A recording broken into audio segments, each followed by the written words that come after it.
Elhamdülillahi Rabbil alemin. Esselatu vesselamu ala Resulina Muhammedin ve ala alihi ve ashabi ecmaîn.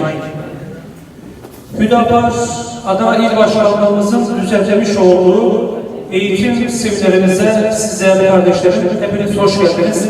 Bismillahirrahmanirrahim.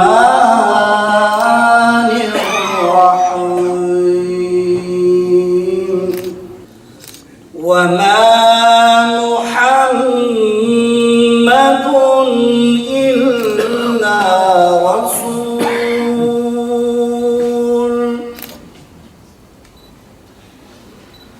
قد خلت من قبله الرسل أفإن مات أو قتل انقلبتم على أعقابكم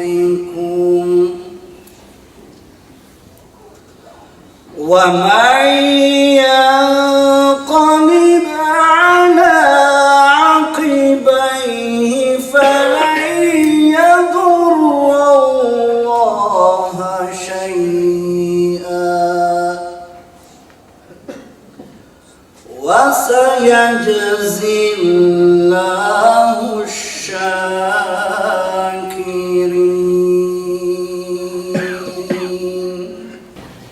Bismillahirrahmanirrahim.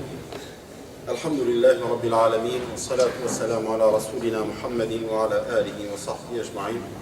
Yeryüzünün şeytanları, müstekbir güçler ki emperyalist güçler diyoruz.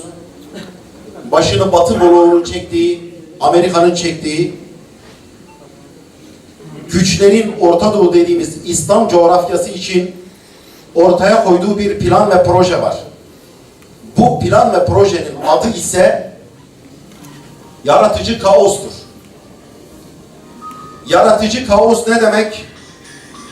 Kaosu, istikrarsızlığı, anarşiyi, şiddeti, kanı ve kini kontrollü bir şekilde her tarafa dağıtmak, bunun üzerinden o toplumda sinir uçlarıyla oynayarak çatışmayı meydana çıkarmak.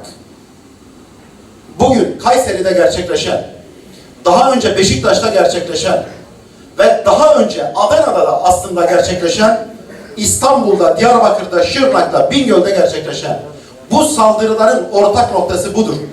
Emperyalizm, İslam coğrafyasını bu kaosla teslim almak istiyor. Bunlara prim vermeme adına ortaya çok net duruşlar sergilemeliyiz. Sorun ne olursa olsun, hak arama yöntemi olarak, sorunu dile getirme yöntemi olarak kesinlikle şiddetin kullanılmaması gerekir. Şiddetten uzak durulması gerekir. Çünkü şiddet şiddeti doğuruyor. Saldırgan bir tutum içerisinde, halkın yaşam alanları içerisinde, masum insanların bulunduğu toplu yaşam alanları içerisinde bomba patlatmak, patlayıcılarla saldırıda bulunmak gayri İslamidir, gayri insanidir, gayri ahlakidir ve gayri vicdanidir. Sorunlarımızı emperyalizme havale etmeyelim. Kendi sorunlarımızı kendimiz çözelim. Biz çözelim. Bir araya gelmek zorundayız. Eğer Türkiye ile İran Suriye meselesinde ortaya koydukları o yanlış politikalarını bir an önce gözden geçirip düzeltme yoluna gitselerdi bugün Halep'i yaşamayacaktık. O zaman benim bunu gören bir insan olarak sorunun sebeplerini tespit edip bu can yakıcı sonuçların meydana gelmemesi için bunu söylemem gerekiyor. Bunu söylediğim zaman bunun sonucu ne olursa olsun, bunun siyasi nasıl bir sonucu olursa olsun önemli değil. Biz söyleriz. Evet. Halep'in yanmış, yakılmış ve muhacir duruma düşürülmüş o kardeşlerimiz için yardımda önde koşarız. İşte şimdi il başkanımız ve beraberindeki ekip Cilve Gözü, doğru mu? Cilve Gözü sınır kapısından daha yeni geldiler. Ayaklarının tozuyla. Biz o kardeşlerimizin yanındayız. O kardeşlerimizin acısını yüreğimizde hissetmezsek vallahi imanımızdan şüphe ederiz. İmanımızdan şüphe ederiz. Bunu söylemek ayrı bir şeydir. Bunu söylemekten de haya ediyoruz. Kardeşlerimiz maddi ve manevi desteklerini sunuyorlar. Yapılan siyasi hataların faturasını bir mezhebe ya da bir kavme çıkarmaya çalışmak suçüstü yakalanmaktır. Biz bunu doğru ve gerçekçi görmüyoruz. Bunu bilinçsiz bir şekilde yapan kardeşlerimizi bunun şuuruna varmaya davet ediyoruz. Bilinçli olarak yapanlarla zaten yapacak bir şey yok. Onlar bir yol tutturmuş gidiyorlar. Onların da ıslahını talep ediyoruz. Allah-u Teala onları ıslah etsin. Değerli kardeşlerim. Suriye ve Halep meselesi üzerinden koparılmaya çalışılan fırtına ve tehlike budur. İran ve Türkiye ve İslam alemi kendi iç sorunu olan bu Suriye meselesini kendi imkanlarıyla çözemediği için yanlış yapmıştır. İran da yanlış yapmıştır. Türkiye de yanlış yapmıştır. Suudi Arabistan da yanlış yapmıştır. Niye Rusya'yı ve Amerika'nın buraya gelmesine sebebiyet verecek yanlış politikalar, yanlış adımlar atıyorsunuz? Bundan daha tehlikesini size söyleyeyim mi?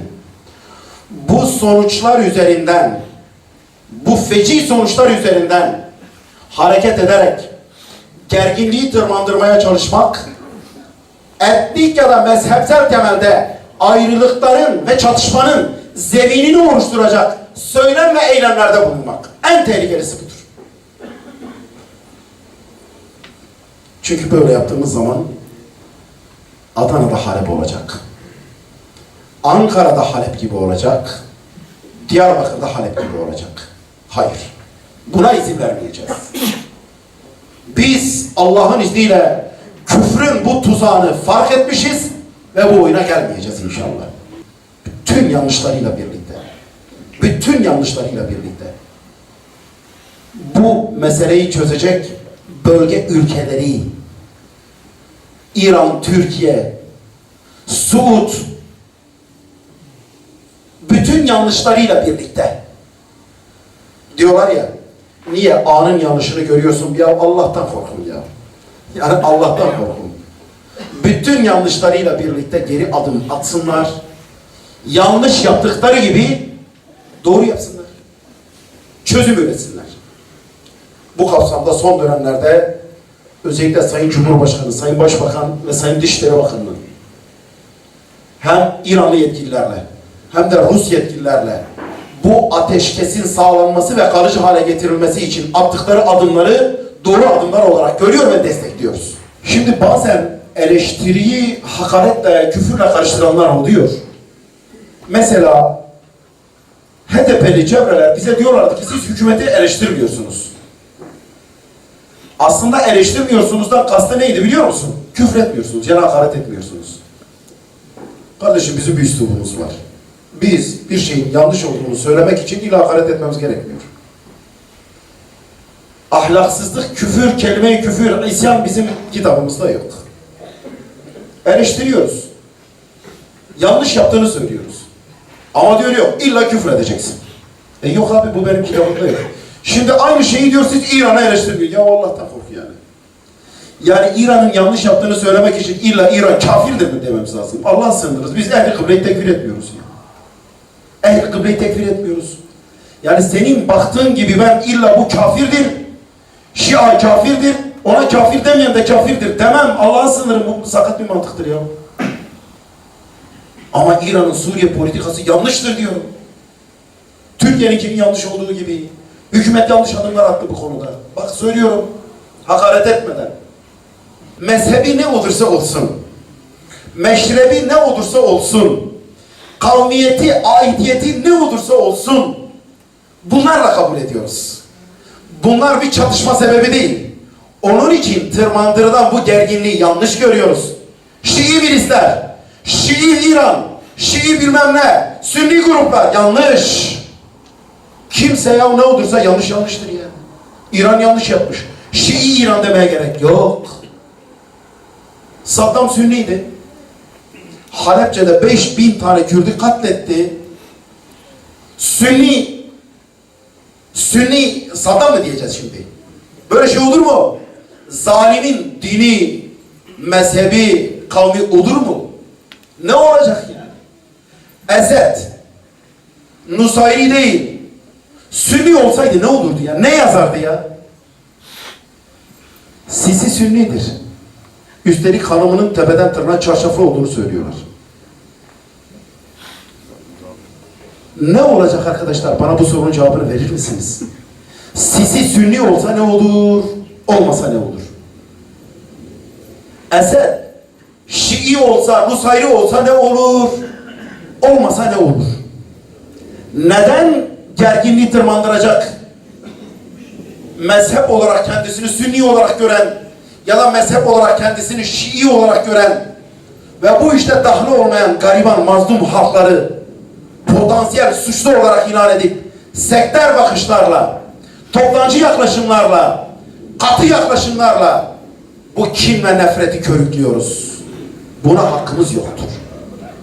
Çünkü bu yeni haletler demektir.